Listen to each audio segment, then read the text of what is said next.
একটা বড় জাদুকর ছিল।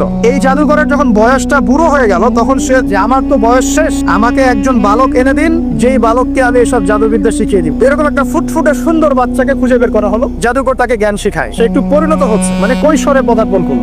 এখন সে যখন জাদু শিখতে আসে, আসার পথে রাস্তায় দেখে একজন পাদ্রী আছে। পাদ্রী মানে দরবেশ, হয়তো আগেকার আসমানি কিতাবে সে বিশ্বাস করছে। সেই পাদ্রী তাকে আসমানি কিতাবের যে বাণী এগুলো শোনায়, তার কাছে খুব ভালো লাগে। সে বলে যে আমি এটা শিখতে চাই। তখন এই পাদ্রী তাকে বলে, তুমি তো জাদু শিখতে যাও এই বাদশার দরবেশের কাছে, বাদশা জাদুকরের কাছে, যদি ওরা জানতে পারে তাহলে তো সমস্যা। তাহলে উপায় কি? যখন তুমি ওখানে যাবে, যখন দেরি হয়ে যাবে, তখন বলবে বাসার থেকে বের হতে দেরি হয়েছে, আর আমার এখানে বসে যখন বাসায় যাবে, ওই যে জাদুকরের কাছ থেকে আসতে দেরি হয়েছে। মানে কৌশল অবলম্বন করতে তিনি শিক্ষা দিলেন। এবার এই বাচ্চা খুব সুন্দর করে ব্যালেন্স করলো। এই করতে করতে ওই যে জাদুকরের ইন্তেকাল হয়ে গেল, মারা গেল জাদুকর। এবার এই বাচ্চার কাছে মাশাআল্লাহ অনেক ইলম কালাম আছে। এদিকে সে পাদ্রীর জ্ঞানে দীক্ষিত হতে হতে তার মধ্যে আল্লাহ পাকের প্রতি একটা পরিপূর্ণ ঈমান চলে আসে। সে মুসলিম হয়ে গেল আলহামদুলিল্লাহ। একদিন সে যখন বাচ্চার কাছে যাচ্ছে, রাস্তায় একটা বিশাল জন্তু দেখা গেল, বিশাল জন্তু। ওই প্রাণী যখন দাঁড়িয়ে আছে রাস্তায়, এখন এই বালক বলছে, আজকে আমি প্রমাণ করে নিব যে আল্লাহর আনুগত্যশীল ওই পাদ্রী সঠিক নাকি ওই জাদুকর সঠিক। এবার সে একটা ইট হাতে নিল, পাথর হাতে নিয়ে এসে বলছে,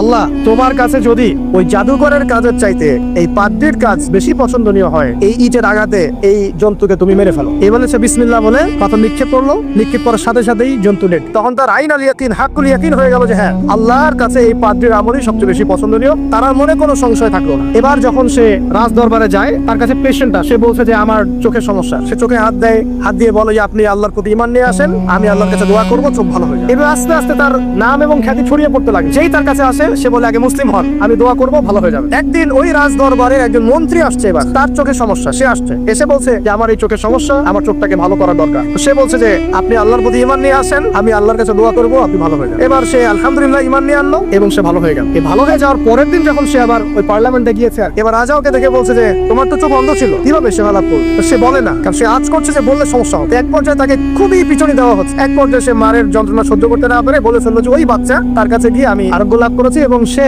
আমাকে বলেছে যে তার রবের প্রতি ঈমান নিয়ে আসতে, তাহলে আমি শেফা লাভ করব। এই বাচ্চা এখন বলছে ফেরাউনের মতো, যায় না রব্বুকুমুল আ'লা, আমি তো তোমাদের, আমি ছাড়া তোমাদের কে রব আছে? মা আলিমতু লাকুম মিন ইলাহিন গায়র, আমি তো জানি না যে আমি ছাড়া তোমাদের কোনো ইলাহ আছে। এই এমপি সাহেবকে হত্যা করা হলো বিকজ সে ঈমান নিয়ে আসে। এবার সেই বালককে ডেকে আনা হচ্ছে, বলা হচ্ছে বলো তুমি নাকি তোমার রবের নাম দিয়ে মানুষের ট্রিটমেন্ট করা শুরু করেছো? তখন সেই বালক বলছে হ্যাঁ। এখন রাজা বলছে আমি ছাড়া তোমাদের কোনো ইলাহ আছে আমি তো জানি না। এই সৈন্যবাহিনী শোনো, এই বালককে ধরে নিয়ে গিয়ে উঁচু পাহাড়ে নিয়ে যাও, ওখান থেকে ফেলে দাও। উপরে নেওয়া হয়েছে একদম পাহাড়ের উপর। এবার ওই বালক উপরে উঠে একটা দোয়া করছে। এই দোয়াটা সবাই শিখে নেন। ওই বালক উপরে উঠে দোয়া করছে, আল্লাহুম্মা কফিনিহিম বিমা শি'তা। পাহাড় থরথর করে কাঁপা শুরু করলো এবং ওই সৈন্যবাহিনী পাহাড় থেকে পড়ে গেল। বালকের কিচ্ছু হলো না।